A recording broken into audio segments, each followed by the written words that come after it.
I'm with Lieutenant General Deepinder Hooda, a highly decorated retired army officer who lives in the Tri-City area, not far from Chandigarh.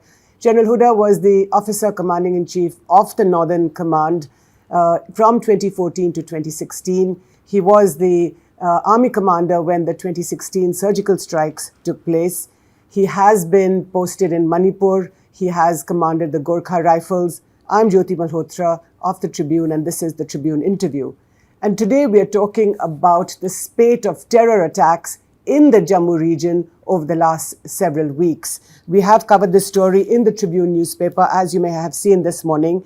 28 soldiers have been killed over the last year, since April 2023, a blood-soaked metronome if there was. But just in the last couple of days, names like Reasi, Kathua, Doda have been on the front pages of our newspapers and of our lives. And just a couple of days ago, less than 48 hours ago, four Indian army soldiers led by Captain Brajesh Thapa were killed by terrorists crossing across the international border or the line of control. We don't know that yet, but I'm going to read out these names to you. Captain Brajesh Thapa from Darjeeling, Lance Naik D. Rajesh from Srikakulam in Andhra Pradesh, and Sepoys Brajendra and Ajay Kumar Singh from Jhunjhunu in Rajasthan. So soldiers from across India, from across the Indian heartland, killed right here in the Jammu region of Jammu and Kashmir. My first question to you, General, welcome first of all to the Tribune. This is a somber occasion that you are here, but your first reaction to these terror deaths in the Jammu region where so many people are being killed now. You know, Jyoti, the first reaction, of course, is that you feel extremely grieved at loss of lives of soldiers. But what's been happening in Jammu region over the past couple of years, I will say, is quite worrisome. So we saw starting 2 years ago activation of areas like Poonch and Rajouri, where terrorist activity started. And now, if you look at the recent sort of events that have happened, the arc of terrorism, if I may call it that, has actually spread across the whole state. So you look at Poonch, which borders Pakistan-Occupied Kashmir in the west, and you go to Kathua district, which is actually bordering Punjab and Himachal Pradesh. So we are seeing a spate of terror attacks across. And this is new? This is new. Areas like Kathua, Reasi, and now Doda. I had not seen terror attacks in almost a decade. The Bani Machedi incident, where 5 soldiers were killed when their vehicle was ambushed, I think came after 15 years of normalcy in that area. So why is this happening then? My thinking, Jyoti, is it's a very deliberate effort by Pakistan and Pakistani-based terrorists to activate the Jammu region. Now, there could be many reasons for this. The first, of course, is there is so much pressure in the Kashmir Valley that you are finding terrorist activity has come down, violence levels are low, intelligence networks are good, troop density is high. So very militarized in the Kashmir Valley. It is. So therefore, if you are not able to find space to operate there, then you look for alternatives, and the alternative is Jammu region. So what we are seeing, infiltration that has taken place. You mentioned the line of control. We know there has been infiltration across the international border. Infiltration across the international border, although you have a fence and it's supposed to be very highly guarded and protected. You have a fence there, don't you? There is a fence, but the terrain being what it is. What is the terrain? So the terrain on the line of control is fairly sort of mountainous, forested. When you come to the international border, you might think that the terrain is plain, but there are so many rivers and nalas which cross over from India into Pakistan that in sort of floods and in rainy season, they just wash away the fence. And so, gaps. They wash away the fence? Yeah. The flow of the water is so fast? Yeah. It completely washes away the fence, and so there are gaps that get created. We have also had instances where terrorists have dug tunnels. under the fence, so from their side of the border to our side. So I think here we need, so maybe better technology will help. So I'm going to, just show my viewers this article that General Hooda has written. It's called "The Sacrifice of Captain Thapa That Can't Go Waste." Just to show it up clearly, this is a piece that that General Hooda has written that's just come out this morning on the edit pages of the Tribune. Now, Captain Thapa, as I just said, Captain Ridesh Thapa is one of those people who died very unfortunately. But you talk about in your piece a smart fence within quotes, and you say that India must have or must put better resources into fencing the international boundary. So what does that mean? Are you saying that you don't have the funds, or you don't have the willingness, or what's the problem? The problem, I think, is that we have just been experimenting with this. I mean, when I was the army commander, that time we were talking about a smart fence. When we're talking about a smart fence, one is... That's 8 years ago. You left in 2016. 10 years ago. 10 years ago when you came in 2014. Yeah. You were talking about a smart fence then. Yeah. So fence one, that would better withstand, the vagaries of the nature and terrain. So wouldn't get damaged as easily as the fence, as I mentioned to you. And please explain to me, you would send a request for a smart fence to Delhi, I imagine to the Ministry of Defence, and you didn't hear back from them. No, we did hear back from them saying, oh, but we must carry out trials. So if you actually look at, various media reports that are coming out, we are experimenting, we are doing trials. So it shouldn't take a decade. When you know that the requirement is there and very clearly there, it shouldn't take a decade to start implementing it. But what's the problem? Is it a bureaucratic delay? Is it that you're getting, sort of vendors are participating in these trials? Or what is the problem? I think decision making is slow. And as you said, bureaucratic hurdles, availability of funds, these are issues that are, I think, causing the delay in implementation. So you hear, ministers saying we are going to implement a smart fence, we are going to implement a smart fence, but on the ground it hasn't happened. Now, my point is, we know there is a problem, recognize the problem, and then you need to implement those measures as quickly as possible. And meanwhile, soldiers are dying. Yeah, meanwhile, this is what is going to happen. Infiltration is continuing. So the arc of terrorism, like you said, is moving from the valley, from the Kashmir valley, because it's so highly militarized, to the Jammu region. And that's why you have these spate of attacks these last few weeks? Absolutely. Both on civilians and soldiers, by the way, because the Amarnath pilgrims were also attacked. Yeah. And at Reasi. Yeah. At Reasi. And then you had the Katwa attack, in which 5 soldiers were killed. And now you have this one in the Doda district. That's the price that you're paying is quite high, General. It is. So I think what we need to now do is recognize that there is a serious problem. Somebody might say, oh, but the number of terrorists are only 60, 70. But the fact is, it's not just, the numbers, but the kind of sort of panic that they can create. They have already, put to doubt the government's narrative that everything is fine, normalcy is returning. So questions are now being raised, where is the normalcy if attacks continue? And so we need to now see what measures we can take. As I said in my article, and there are 2 facets I think that we need to look at. One, of course, is Pakistan support. Yeah. And how is it that we need to deter Pakistan from using terrorism as an instrument of state policy?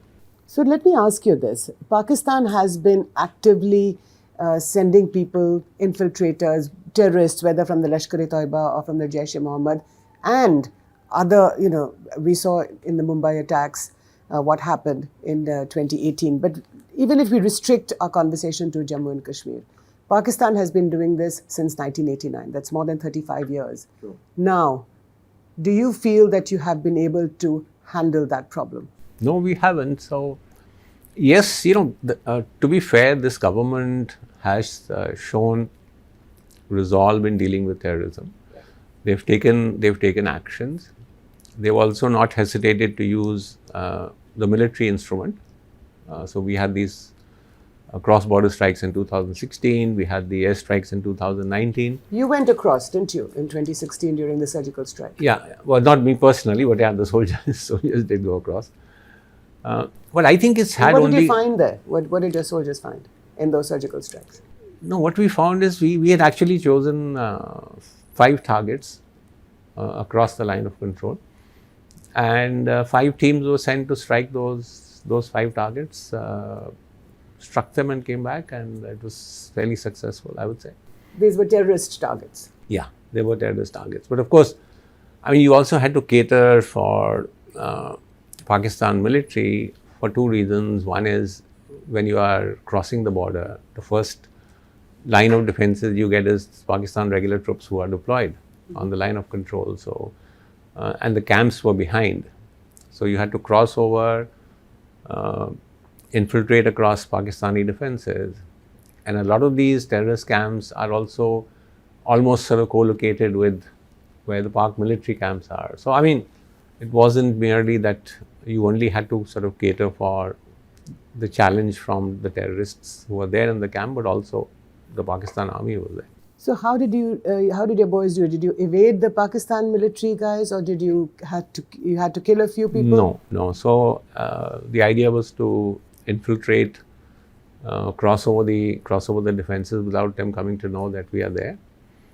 And then, of course, once we had struck the targets in the rear, and so much firing, etc., noise, then we were conscious that now the Pakistan army would be alert to something has happened. Because this was in the middle of the night. It was in the middle of the night. Okay. One operation actually went in at 6 a.m. in the morning, the last one. So then we had to select routes such that we could also come back safely. So a lot of detailed planning went into how you would go, and after the strike, how would you come back. There were various contingencies in case some group gets caught up, and then what do you do? But fortunately, everyone managed to come back. So everyone came safely back. Yeah. That was to me that was like. That was remarkable. Well, to me that initially at least was the biggest sense of satisfaction and success, that we've carried out this attack and everyone has come back safely. I mean. So you attacked the Pakistani terrorist camps, but you did not. There was no sort of fighting with the Pakistani soldiers. No, there wasn't.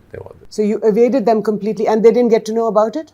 They didn't get to know, which is why, I mean, we didn't see much reaction from their side. Of course, later they completely denied it and they said nothing has happened. Right. But that, in fact, was again, I would say, gave us some sort of assurance that there is going to be no response from the Pakistani side. And I say that because if they had said something has happened, then you are forced to react, just like they did in Balakot. Yes. But if you take the stance that nothing has happened, nobody came. So I think it was one way of saying that also probably there will be no response from their side. So therefore no retaliation from their side, and therefore no escalation of any possible retaliation. Absolutely. So the surgical strike of 2016, you would say, was a successful strike to do. It was. And this was the first time that you had struck across the LOC? So not the first time, Jyoti, that we had struck across the LOC, but the first time we had done it on this scale. I told you we chosen 5 targets. We had gone in a little deeper than we would normally do. Most of the cross-border attacks, if you see earlier, were on, just the Pakistani position just across the line of control. So you would go and fire, ambush, carry out some of those activities. Mm-hmm. But we hadn't gone in so deep in the past. But it wasn't the first time that the Indian army crossed the line of control. In a civilian time, in a non-war time, it was not the first time that the Indian army crossed the line of control no, it wasn't. And went into Pakistan. No, because look, it is, I mean, you have to be proactive on the line of control. So, I mean, you have terrorists coming across and ambushing our troops, laying mines on forward tracks along our posts. So, similar activity was also being done by the Indian Army. But this is the first time that you went in so deep. Yeah, we went in so deep, and How deep did you go in? So camps were different, 7-8 kilometers. Some were shallow, some were little deep. So, which is why the timing for the strikes was different. So the first strike went in around midnight. The last one went in at 6 in the morning, 6 a.m.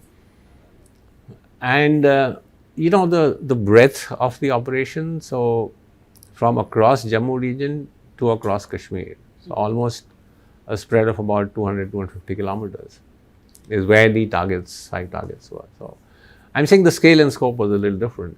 What was also different is the fact that the government decided to own up and say, yeah, we've done it. Absolutely, because no government has done this before. Yeah. And that was a political message that the Modi government was sending to Pakistan, wasn't it? Absolutely. And I know this is quite incredible that General Hooda, you're talking about this because you don't really like to talk about this, and especially publicly. But one of the things that you've said in your article today in the Tribune is that the Pakistanis haven't given up training both its terrorists as well as perhaps its own army men. Would you say that? That its own commando or its own soldiers are being trained and are being infiltrated into India? So we haven't got any evidence of regular serving army soldiers having come in. There were some reports that some retired soldiers have been sent in as terrorists. We know almost for certain that the attacks that have taken place in Jammu region are all Pakistani terrorists, as opposed to Kashmir, where you would find the mix of locals and foreign terrorists. The attacks in the Jammu region are all terrorists who have infiltrated from Pakistan. But do you know whether these are, ex-army soldiers, ex-commandos? Because there's some sort of speculation in the media they are. There is that some of them are ex-armies. I think the army commander, now the chief, had also sort of mentioned this at one time, that there are probably Pakistan Army retired people. I wouldn't say all of them are. Right. But one thing is certain, they have been well trained, they have been well equipped and sent in specifically for this purpose, that you will carry out attacks in the Jammu region. You see a change in tactics also, Jyoti. So earlier you would see these 3-4 terrorists would come in, enter a camp, enter a garrison, fight, kill some soldiers, but fight till they die. Now you are seeing a complete change in tactics. Ambush and disappear, ambush and disappear. What you saw in Doda, in Reasi, as well as in Kathua, these last 3 attacks. Yeah, plus the earlier attacks in the Poonch and Rajouri areas were ambushes on army convoys and army vehicles. So what does this mean to you?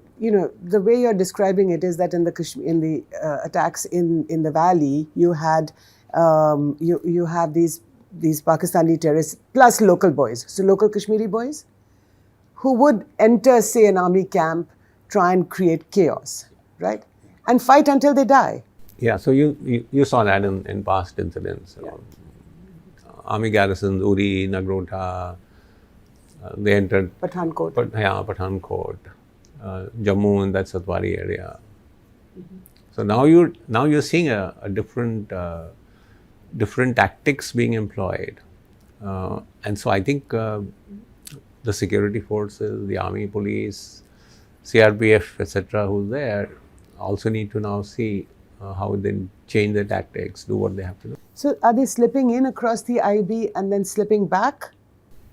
No. So what we are seeing is that they have come across, and they have sort of taken up bases in those areas. They haven't gone back. So a number of attacks which happened earlier in the Poonch Rajouri region were attributed to the same group. So it's the group which is roaming around there. So it's same group. Yeah. So it's not as if these people have come in and they do their thing and go back. They are there. They are continuing to operate in that area. Right. So what does this mean to you? You're also involved with some sort of back channel conversations with Pakistanis general. But on the one hand, you have Prime Minister Shehbaz Sharif in Pakistan, recently elected. You have his niece, Maryam Nawaz, who is the Chief Minister of Punjab. Now, what does this mean to you? Why is this happening, this renewed sort of terror strikes inside India? So, look, I know the political leadership has been making some positive statements.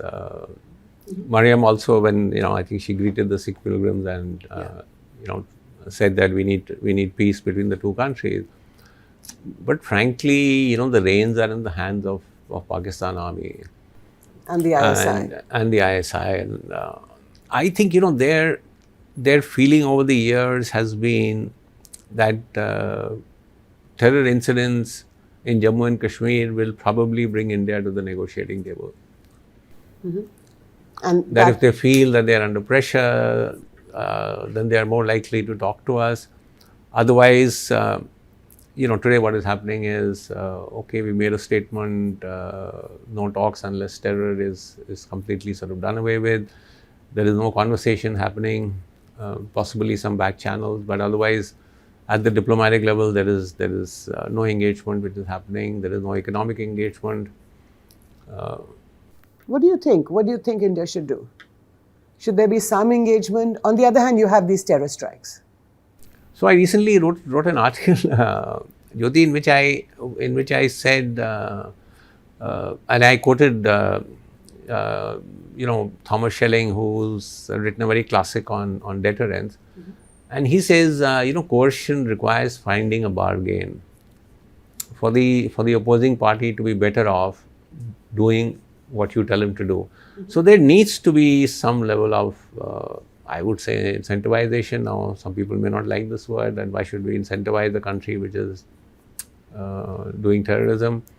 So why should you? Why should you incentivize a country to talk to you against whom you're doing terrorism? In this case, I mean India, against whom the terrorist attacks are being taken. So taking place. I'm saying they must find that, look, we are going to be in a better off position if we stop doing terrorist activities. And if we continue with terrorist activities, there will be punishment. I mean, when we talk of deterrence, there are always, Jyoti, two components to it. One is the threat of punishment, that we will punish you if you do this. Mm-hmm. The second is some assurances that if you don't do it, then you will be better off. Now, what are those assurances? So you're saying India should incentivize Pakistan not to conduct terror strikes inside India? Incentivize or some assurances. Let's not use the word incentivize, so maybe. Okay, we don't have to use the word incentivize. We can use another word. Some assurances that if you... Or encourage. Yeah. If you don't do this, you will be better off. Now, how will you be better off? Whether it is economic incentives, whether it is restart of diplomacy, whether our trade can help you economically. Mm-hmm. I'm saying something which makes them feel that we will be better off not doing this. Right. So let me also ask you now, if I just come back to the Jammu region and, we talk about this arc of terrorism that has now shifted, would you say that there was intelligence failure? I wouldn't say intelligence failure. I would say over a period of time, the intelligence grid has probably weakened. So how do you get intelligence? So one, of course, is technical intelligence, which means you have to deploy your resources there. And then, of course, there is human int, which comes from the local population. Human intelligence. So when you thin out from an area, your presence reduces. Where is that local intelligence going to come from? But what is local intelligence? Are these the people who live there? Yeah, the people who live there are really the eyes and ears of the Indian Army. Yes. So that outreach is required to be made to the local population. Mm-hmm. You need to constantly sort of interact with them. You need to get them on your side. This is how insurgency was rolled back from Jammu region with the help of the local Gujar Bakarwal communities. Earlier? Yes, earlier. Now when your presence thins out and then you don't have enough sort of people. So when some thinning out occurs, obviously that outreach weakens. I think also when nothing is happening and you think everything is fine, everything is safe, normalcy has returned, then also your outreach with the people sort of tends to weaken, and that I think is why the human intelligence in Jammu has faded from what it was earlier. Can I just bring you to, in December, if you remember, General, in the last week of December, there were these attacks, there were these terror attacks, and then we read and we heard that 3 Gujjar men had been killed very brutally. And I saw some of the videos actually, very, very badly tortured by the Indian Army, and these 3 men were killed.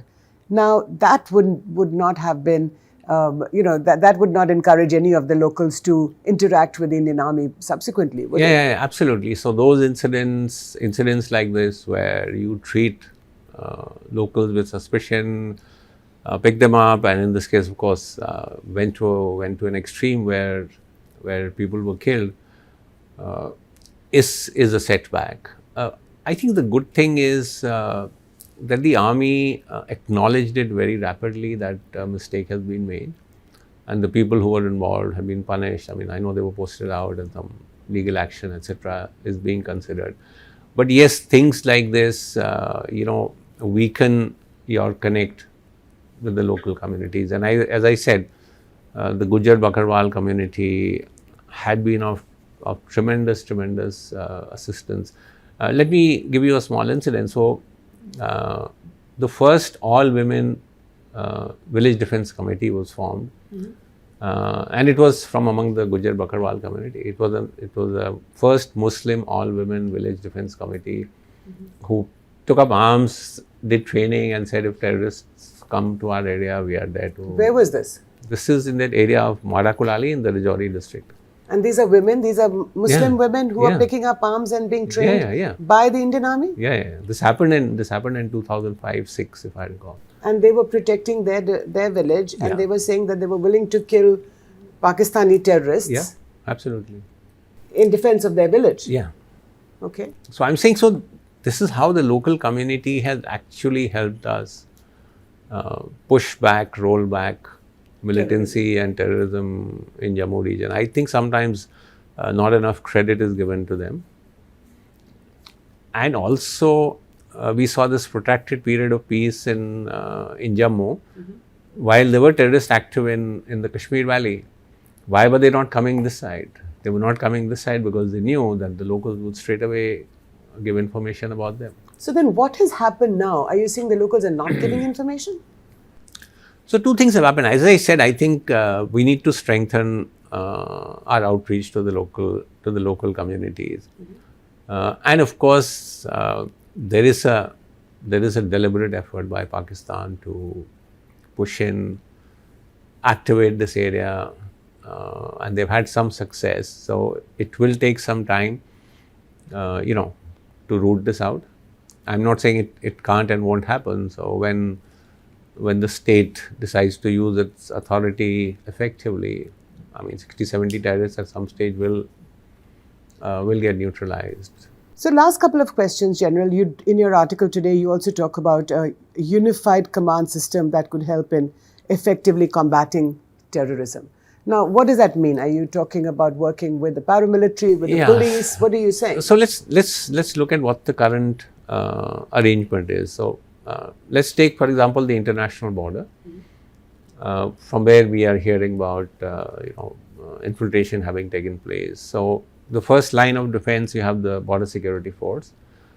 Behind them, the army has deployed some soldiers, also in the counter-infiltration role, and then of course in the depth they are carrying out counter-terrorist operations. The BSF operates under the Ministry of Home Affairs. The army operates under the Ministry of Defense. You have a very large number of CRPF companies which are operating in Jammu and Kashmir. Technically, they are under the Ministry of Home Affairs, but while they are there, they operate under the state police. And then you have the state police. So you have different agencies who are working under different ministries. My suggestion is that let's have one unified commander from the army, and he then controls all the forces. There is more efficient utilization of resources. You can have a common strategy that is in place, And more importantly, fixing responsibility and accountability is clear.